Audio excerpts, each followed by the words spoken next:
লাঠি বাঁশ দিয়ে কনভয় থাকা গাড়ির ওপর হামলার অভিযোগ, স্লোগান পাল্টা স্লোগান।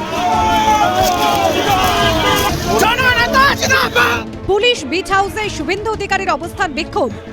এই নিয়ে শনিবার পশ্চিম মেদিনীপুরের চন্দ্রকোনা রোডে তুমুল উত্তেজনা ছড়ায়। শুভেন্দু অধিকারীর করা অভিযোগের ভিত্তিতে এখনো গ্রেফতারির সংখ্যা শূন্য। আর অন্যদিকে শুভেন্দু অধিকারীর বিরুদ্ধেই গড়বেতা থানায় অভিযোগ জানালো তৃণমূল। এফআইআরে 2 নম্বরে নাম রয়েছে খোদ বিরোধী দলনেতা শুভেন্দু অধিকারীর। 1 নম্বরে রয়েছে বিজেপি ঝাড়গ্রাম সাংগঠনিক জেলার সাধারণ সম্পাদক গৌতম করির নাম। সেই সঙ্গে বেশ কয়েকজন বিজেপি কর্মীদের বিরুদ্ধে উঠেছে হামলার অভিযোগ। কোনো অসুবিধা নেই, যত খুশি করতে পারেন, যত খুশি করতে পারেন, আমার কিচ্ছু করতে পারবেন না। এই যে দুটো বুড়া আঙুল দেখিয়ে রাখলাম, কিচ্ছু করতে পারবেন না। দেখবি আর জ্বলবি, লুচির মতো ফুলবি। তৃণমূলের দাবি, শনিবার সন্ধেবেলায় চন্দ্রকোনা রোডে তাদের দলীয় কর্মসূচি চলছিল। সেখান থেকেই শুভেন্দু অধিকারীর কনভয় যাচ্ছিল। তৃণমূলের দাবি, তখন দলের কর্মীরা জয় বাংলা স্লোগান দেন। অভিযোগ, এরপরই তাদের ওপর হামলা চালান কয়েকজন বিজেপি কর্মী। জয় বাংলা স্লোগান যারা বিজেপি তারা সহ্য করতে পারছে না, কারণ তারা হচ্ছে বাংলা বিরোধী। তারা হচ্ছে বাইরে থেকে এইখানে নিয়ে এসে পশ্চিমবাংলাকে দখল করার চেষ্টা করছে। পুলিশ আউটপোস্টে বসে তিনি সেই অভিযোগ দায়ের করেছেন যে কিভাবে বিনা প্ররোচনায় রাত্রে বাড়ি ফেরার সময় পুরুলিয়া থেকে তার উপরে আক্রমণ করা হলো। বিজেপি কর্মীরা সেখানে আক্রান্ত হলেন।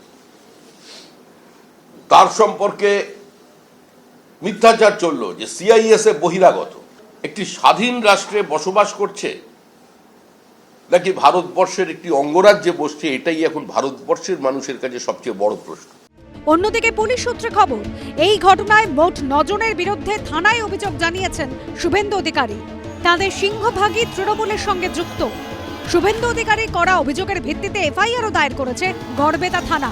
পুলিশ সূত্রে খবর, সেই এফআইআরের তালিকায় রয়েছেন তৃণমূল নেতা এবং 5 নম্বর 7 বাঁকুড়া পঞ্চায়েতের প্রধান মণিকাঞ্চন রায়, 3 নম্বর গড়বেতা ব্লকের যুব তৃণমূল সভাপতি দেবাঞ্জন মণ্ডল, যুব তৃণমূল নেতা অভিষেক সিনহা, বাণীব্রত দে, শাহরুখ খান এবং আইএনটিটিইউসি নেতা দেবকুমার দে।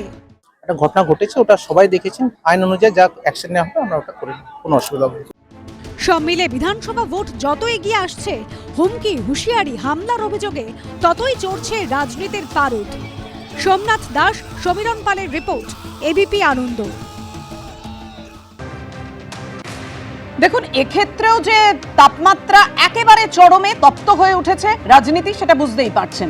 আমি এখানে কেয়ার কাছে আসবো। কেয়ার, তোমাদের অভিযোগ, শুভেন্দু অধিকারী নির্দিষ্ট করে অভিযোগ করছেন যে পরিকল্পনা করে তার গাড়িতে পেট্রোল দিয়ে পুড়িয়ে মারার চেষ্টা করা হয়েছিল।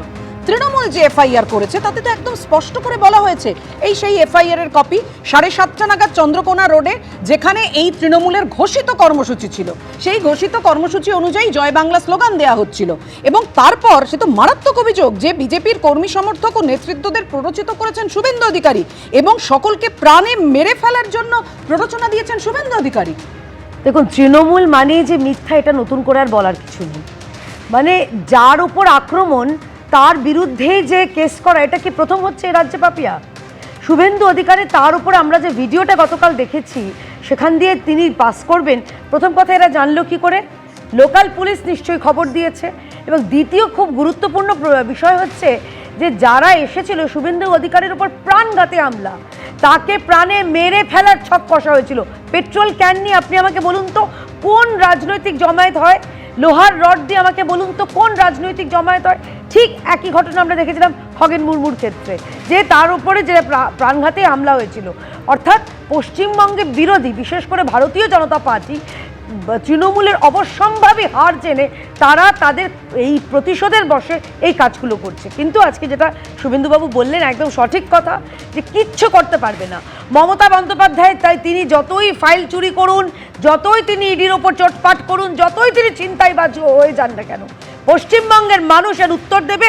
বিরোধীদের যে পরিসর, প্রতিটা সভায় আপনি শুভেন্দুবাবু বলুন, শ্রমিকবাবু বলুন, সুকান্তবাবু বলুন, ভারতীয় জনতা পার্টির যেখানে যেখানে সভা, পথসভা, তো লোক দাঁড়াচ্ছে, লোক শুনছে এবং লোক জানছে যে কি রকম ভাবে গণতন্ত্রের কণ্ঠ রোধ করছে তৃণমূল সরকার নামক একটা রাজনৈতিক দল নাকি গুন্ডা কোম্পানি, আমি জানি না। রাহুলদা, বিজেপিতে একেবারে স্পষ্ট অভিযোগ চলছে যে তৃণমূল শাসক দলের এত ভয় কিসের? উল্টোটা বলছি আমি, বিজেপির এত ভয় কিসের সমস্যা? আজকে দাঁড়িয়ে হতাশা কোন পর্যায়ে যেতে পারে পাপিয়া? আজকে একটা রাজনৈতিক দল আন্দোলন করুক, কে যা যা বললো আমি প্রত্যেকটাকে সমর্থন করি, ঠিক আছে, ভালো কথা। আন্দোলন হবে, মানুষের কণ্ঠে পৌঁছবে, মানুষের কাছে যাবে, মানুষ সিদ্ধান্ত হবে, মাটি মানুষই শেষ কথা বলবে, মানুষ গণতান্ত্রিকভাবে তাদের উত্তর দেবে, একদম ঠিক, এতে কোনো ভুল নেই। ভুলটা কোথায়? কেয়ার যে দলনেতা, কেয়ার আজকে পশ্চিমবঙ্গের যে বিরোধী দলনেতা, তার কথায়, তার কাজে। আজকে দিনের পর দিন এই বিরোধী দলনেতাকে দেখেছি আমরা একটার পর একটা তারিখ দিতে, একটার পর একটা গিমিক দিতে, একটার পর একটা। আমি মাঝখানে কে বলিনি, আমি জিজ্ঞেস করছি রাহুল আগে বলতে দাও। গিমিক দিতে, একটার পর একটা মিথ্যে প্রতিশ্রুতি দিতে, একটার পর একটা মিথ্যে কথা বলে মানুষকে প্ররোচনা দিতে, এবং আজকে এটা হবে, কাল সেটা হবে, অমুক এটা হবে, কাল দেখে নেব, পরশু করে নেব, অমুক দিনে ওই করবো, সমুক দিনে ওই হবে, একটার পর একটা মিথ্যে প্রতিশ্রুতি। মানুষ ক্লান্ত। আজকে শুভেন্দু অধিকারী বিরোধী দলনেতা যখন বলে যে সংখ্যালঘু লোকদের চ্যাংদলা করে নিয়ে বাইরে ফেলে দেবো, তখন সেটাও সেই বিরোধী দলনেতা শুভেন্দু অধিকারী বলে, যার নামে দাঁড়িয়ে আজকে আমরা না, ভারতীয় জনতা পার্টি দেখিয়েছিল বড় বড় স্ক্রিনে, আজকে কেয়া তার নেতৃত্বেই লড়ছে। সমস্যাটা এখানেই পাপিয়া। আজকে এই যে ফ্রাস্ট্রেশন, এই যে হতাশা, এর থেকে যে আজকে ভারতীয় জনতা পার্টি বেরোতে পারছে না, কারণ জানে মমতা বন্দ্যোপাধ্যায়ের নেতৃত্বে আগামী বিধানসভায় আবার তৃণমূল কংগ্রেস আসবে। না, আমি বুঝতে পারছি না আমার দলের বিষয়ে রাহুল বাবুর এত মাথা ব্যথা কেন?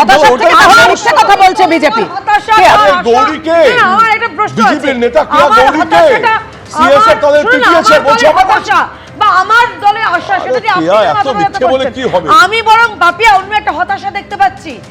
ওই 2021-এ 2রা মে মমতা ব্যানার্জি যে হেরেছিলেন নন্দীগ্রামে শুভেন্দু অধিকারীর কাছে, সেই হতাশা প্রতিহিংসামূলক ভাবে তার ব্যবস্থা করছে তৃণমূল কংগ্রেস।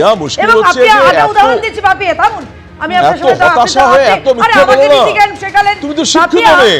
এই কোচবিহারে আপনার মনে আছে নিশীথ প্রামাণিকের গাড়ি, তার উপর হামলা হয়েছিল, আবার নিশীথ প্রামাণিক, শুনুন তার উপরে আবার কেস হয়েছিল জানেন তো, এই পশ্চিমবঙ্গ সরকার আবার নিশীথ প্রামাণিক, যারা হামলা করেছিল তাদের উপর নয়, যাদের উপর হামলা হয়েছিল তাদের উপর কেস করেছিল। মানব পাচারে জড়িত, দুর্নীতির শিকারে আসা, এটাকে বলে মমতাতন্ত্র, যেটা পশ্চিমবঙ্গে গণতন্ত্র রয়েছে কিনা সেটা নিয়ে বারবার প্রশ্ন তোলে রাজ্য বিজেপি, যেটা এই মুহূর্তে কেয়াও করলেন। এবিপি আনন্দ, এগিয়ে থাকে, এগিয়ে রাখে।